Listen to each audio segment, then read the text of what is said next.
Your mind is a magnet. When it is clear, it attracts order. When it is clouded by worry, it attracts confusion. I have seen men destroy their own futures not because they lacked opportunity or talent, but because they could not stop worrying long enough to let their power work. Worry is not thought. Worry is wasted imagination. It is faith turned backward. It is the art of vividly believing in everything you do not want. The more you worry, the more energy you give to chaos, and chaos is an obedient servant. It brings you what you fear because that is what you continually demand. But the moment you release worry, the universe begins to rearrange itself to serve your peace. Everything falls into place not because life suddenly becomes easier, but because your mind stops resisting the natural order of progress. When I tell you to stop worrying, I do not mean to stop caring. Caring is active. Worrying is passive. Caring says, I will act. I will prepare. I will move. Worrying says, I will imagine disaster and sit still.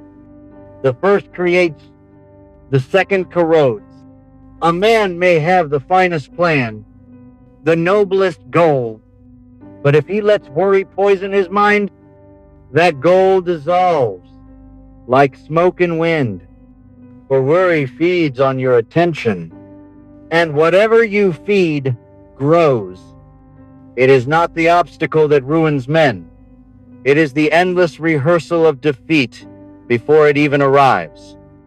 You can handle almost any problem when it comes, but you cannot live if you are constantly inventing new ones in your imagination.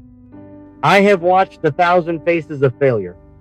I can tell when a man is beaten long before he knows it himself. The worry sits in his eyes. A dull film over purpose. He doubts not the world, but his own power to direct it. He builds castles of fear and lives in them as if they were fortresses. But the walls he thinks protect him actually imprison him. When you worry, you separate yourself from the creative flow of life. You close the channel through which ideas, opportunities, and intuition reach you. Your mind, instead of being a receiver of inspiration, becomes a generator of interference.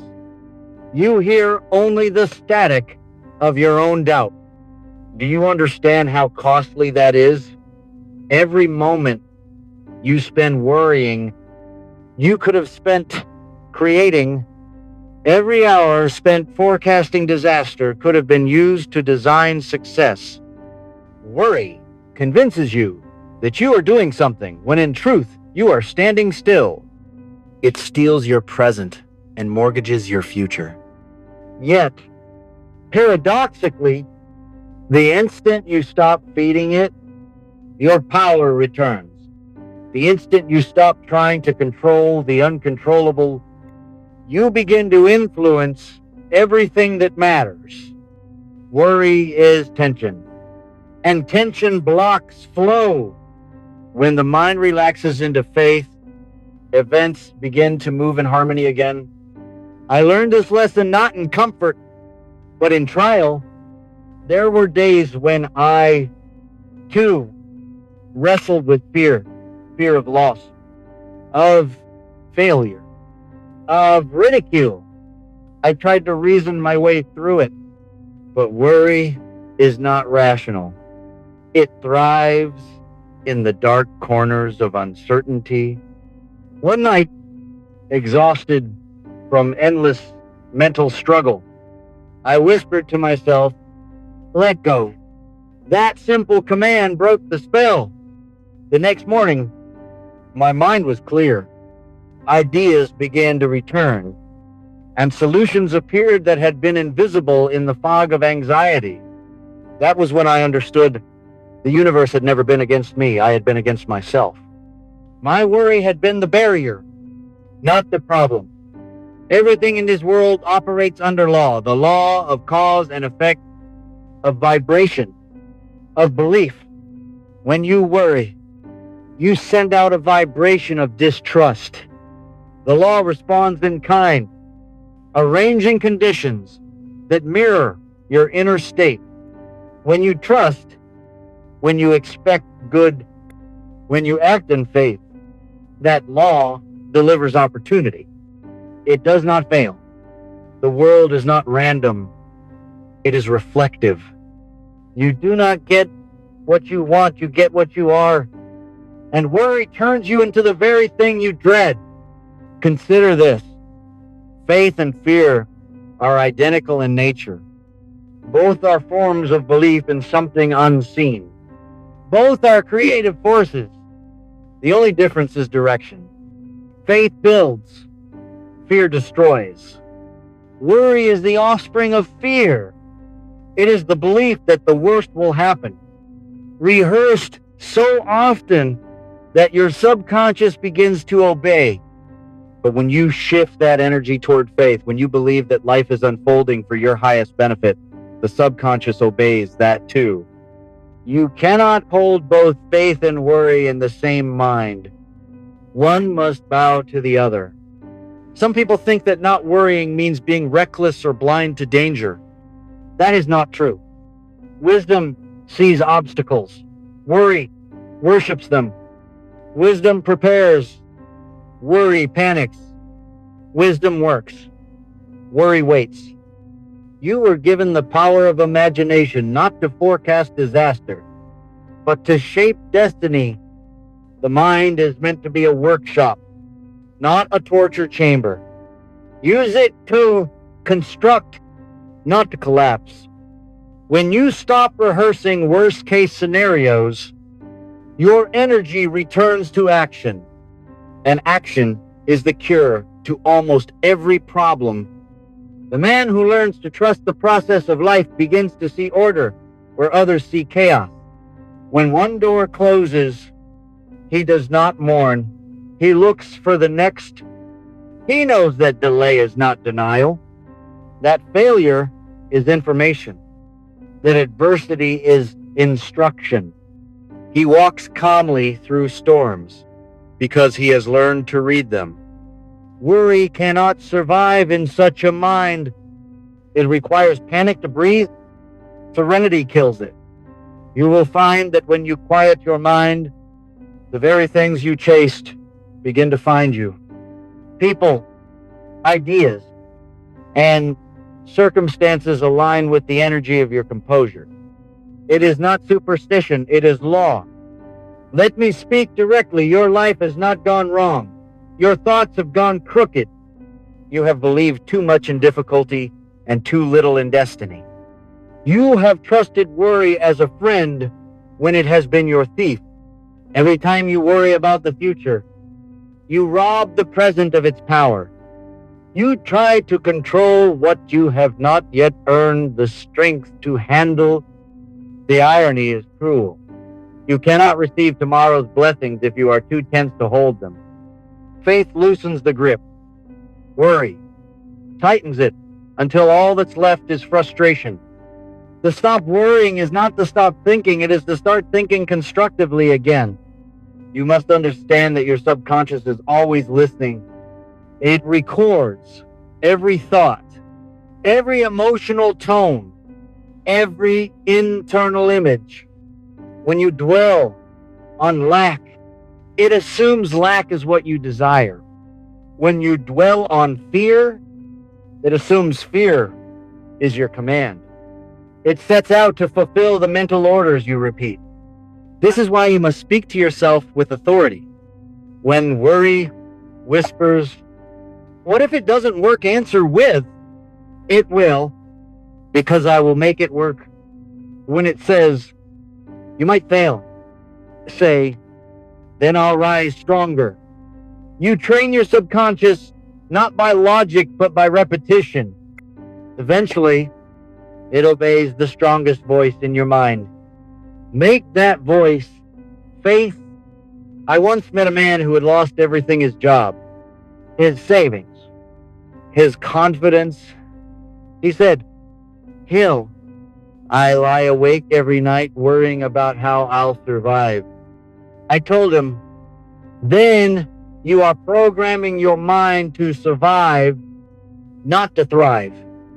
He didn't understand at first, but months later, he returned, transformed. He said, I stopped rehearsing fear before bed. I began to visualize the outcome I wanted. Within weeks, I had ideas, connections, opportunities I could never have planned. That was no miracle. That was the result of mental clarity restored by the absence of worry.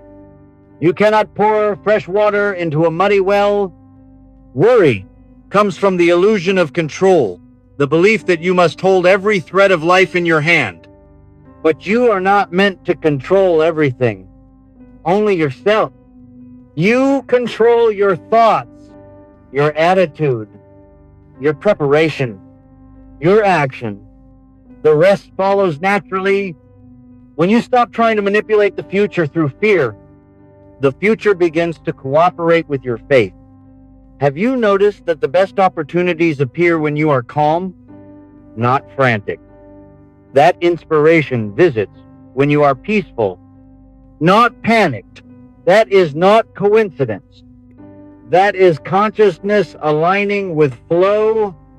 The truth is, worry is a misuse of imagination. You can picture 10,000 disasters, and 9,999 of them will never happen. But each one drains the energy you could have used to build something real. The human mind is designed for creation. If you keep feeding it fear, it will invent reasons to justify your anxiety. If you feed it faith, it will invent ways to justify your confidence. It will search the world for evidence to prove you right. So, choose carefully what you ask it to prove. When you stop worrying, you will feel a strange sensation at first, lightness.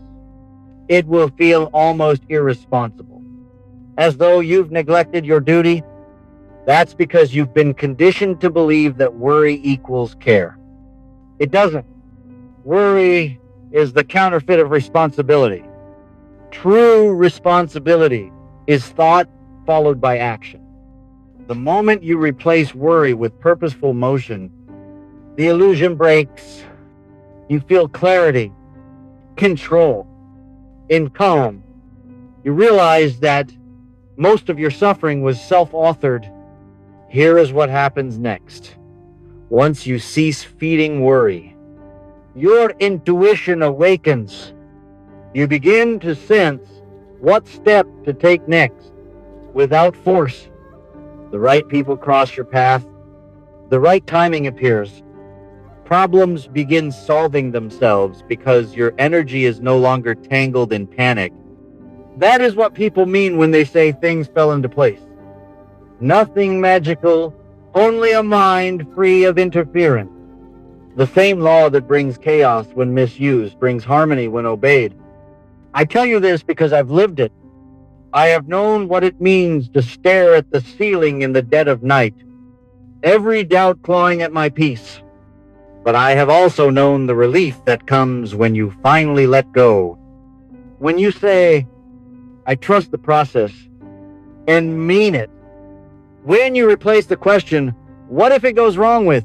What if it all works perfectly? That single shift changes your chemistry, your focus, your destiny. You stop reacting to life and start collaborating with it. The next time worry tries to seduce you, pause it. Ask yourself, what am I creating with this thought? If it is chaos, release it. If it is clarity, amplify it. You are never the victim of thought. You are the thinker. You decide what plays on the screen of your mind. Do not waste that power on predictions of failure. Use it to design your victory. There is a rhythm to life, and worry interrupts it. Faith restores it. When you are in rhythm, you stop forcing outcomes. You begin to flow with the current instead of fighting against it. You take action without desperation, rest without guilt, plan without panic. Everything begins to align, not because the world changed, but because your vibration did. The same sun that melts wax hardens clay. The same world that once resisted you begins to cooperate because you finally stop pushing against it. When you stop worrying, your mind regains access to genius, your energy multiplies, your confidence radiates, people sense it, and doors open. Opportunities you once chased begin to chase you. That is the paradox you attract most when you need least. Worry is need. Faith is power. You must choose daily which one will govern your mind. So let this truth settle into you. Everything you seek begins to find you the moment you stop chasing it through fear. Do your work. Plant your seed. Believe in its growth. And rest in that belief. The farmer does not stay awake all night wondering if the crop will rise. He trusts the season. Trust yours. When you stop worrying, you do not lose control, you gain it. Because peace is the highest form of power. And then, almost mysteriously, everything you once struggled for begins to fall into place.